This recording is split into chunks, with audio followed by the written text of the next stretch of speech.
যতন করে বাঁধলি মাথা তাও যে বাঁকা সিথা।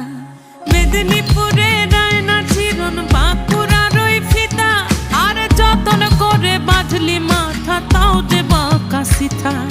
পেছ পাড়ি